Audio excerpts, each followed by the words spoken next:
As your courses get large, it is frequently useful to break them up into smaller groups, and Canvas has a couple of features that allow you to do that.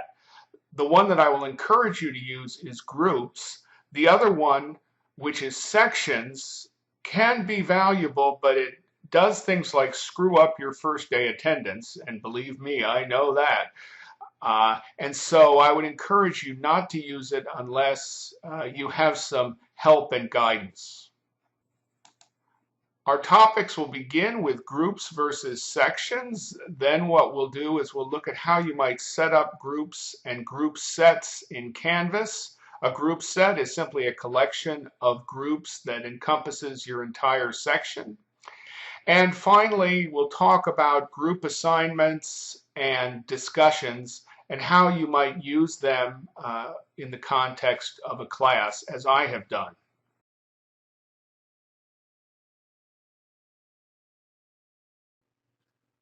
When you have large classes, it is frequently useful to divide them up into smaller groups because you want to have activities involving a reasonable number of students.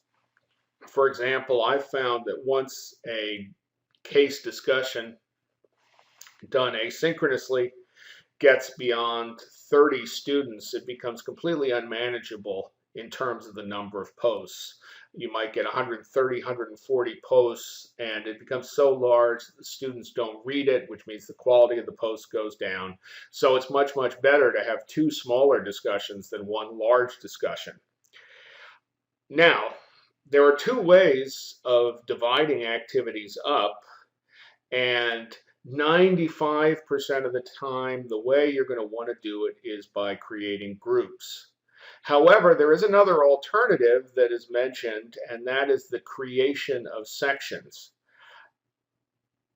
Groups and sections are fairly similar. When you create a section within a course, every activity that you have in the course is ultimately mirrored so that you create two versions of it. And the two sections are essentially completely separate from each other. And where this becomes most apparent is in the grade book, where you can actually look at the grades of all students, or you can look at the grades by sections. The big drawback of creating sections, and the reason I'm not going to go into it any further besides showing you where it happens, is that when you create sections, it will totally bollocks up first day attendance here at USF. How do I know that? Don't even ask. But let's say it took about 5 or 6 hours this summer of my time to deal with this because I had no idea who was in my classes. But you can create your own sections here, and it creates some weirdness in the grade book, but it is a way of dividing up things. Now, you can also create groups, and groups is by far the preferred way of doing this. And when you create groups, what happens is you can assign a group activity, and a separate version of that activity will go to each assigned group. So if you create an assignment, everyone in the group will see that assignment. If you create a discussion, everyone in the group will participate in that discussion, but they won't be able to participate in the same discussion for other groups. Now, the reason that I created sections, something I now somewhat regret, is that you cannot have a group within a group, and you cannot have a group within a section. So what I did by creating a section is I allowed myself to have another layer. And there may be times when you need to do that, but that's a very advanced topic. And what I suggest is if you plan to do it after first day attendance has been taken so that you don't run into that set of problems. So from now on, we will focus entirely on groups in this presentation.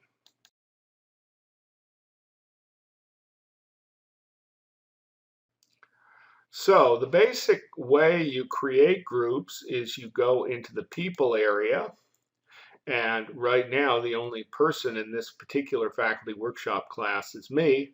But what I can do is I can create a user group, and the way this typically occurs is you will create a group set. And ideally, a group set is intended to encompass everyone in the course. And then within that group set, you create separate groups. And this makes it relatively easy to make assignments, because what will happen, and I'll create a group set here. We'll call this peer review groups.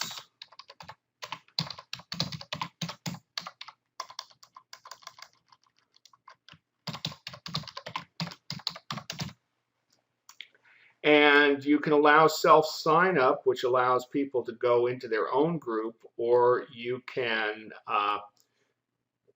also essentially assign people and either do it automatically or create groups manually. Generally, I like to create groups manually just so I know who is in what group by the time the groups are actually forming. But you could set it up so that students sign up for groups, and then you limit the number of members, and that way you get outside of that particular problem.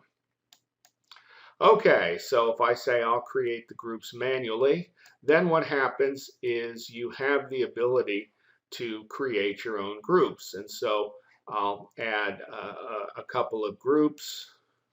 We'll call this one Group A. We'll call this one Group B.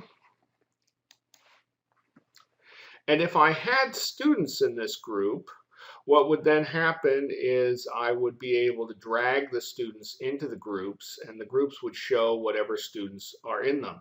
And that way I have now created the groups, and within each group they've got their own collaboration areas, and if I create discussion boards that are group oriented or assignments that are group oriented, they will actually be able to collaborate on those and will not be able to see them on the other groups.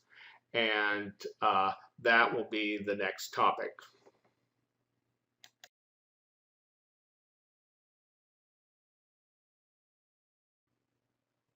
So I'm going to give an example of a way that you might create a group discussion.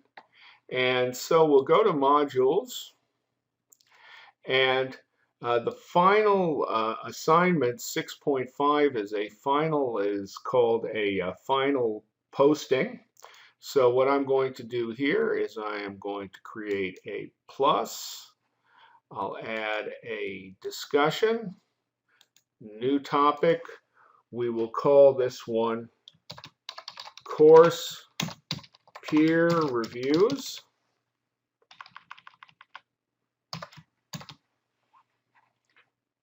I will add the item.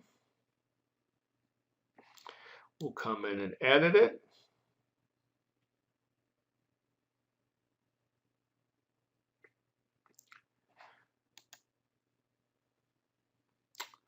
Okay, so what I'm going to do is create a table just to put in the assignment instructions, 1 column, 2 rows. Then what I'm just going to do is paste them over from the workbook.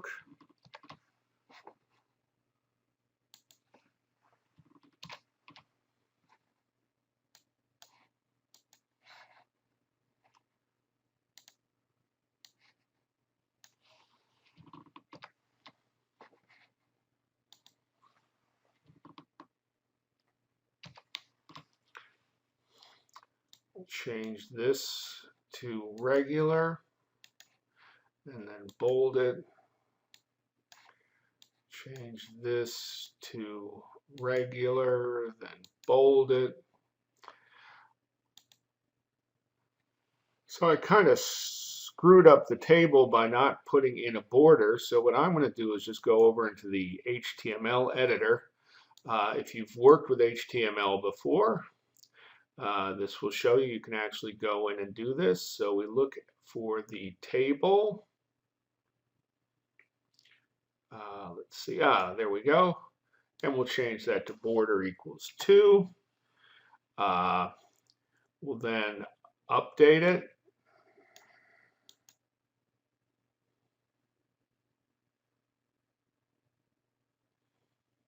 And now we have the assignment with an actual border, which I prefer. And now what we'll do is we'll go back in and we will make a group assignment. So what we're going to do here is we will allow users to make we won't bother threading this, we'll just have it as a standard posting. And what we will do here is we will make it graded. That way we can actually assign it to a particular group. Point possible 1, just as a way of doing this, we'll make this a group assignment. And now it is going to ask us what group. And in this case, we've only got one group set created, peer review groups. And then we'll assign the grades to each student individually. If you don't do that, as soon as you assign one grade, everyone in the group will get it. And so if I now do a save, what will happen is that this particular assignment will create a separate discussion group for each group that's been assigned. And if I were to add more groups to peer review each other's cases, then we would have more groups appearing here.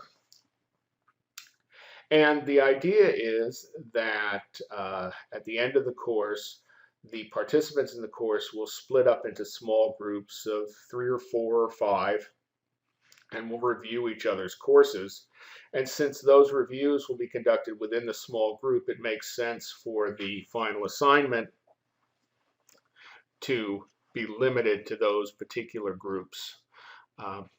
And as I say, this is just a way of breaking down what might become unmanageable discussions into manageable ones. And you could also use it so that you only have to grade one submission of a particular assignment. And if you did that, what you would do is you would uncheck the grade each student individually. And then as soon as you assign the grade, it goes to every member of the group.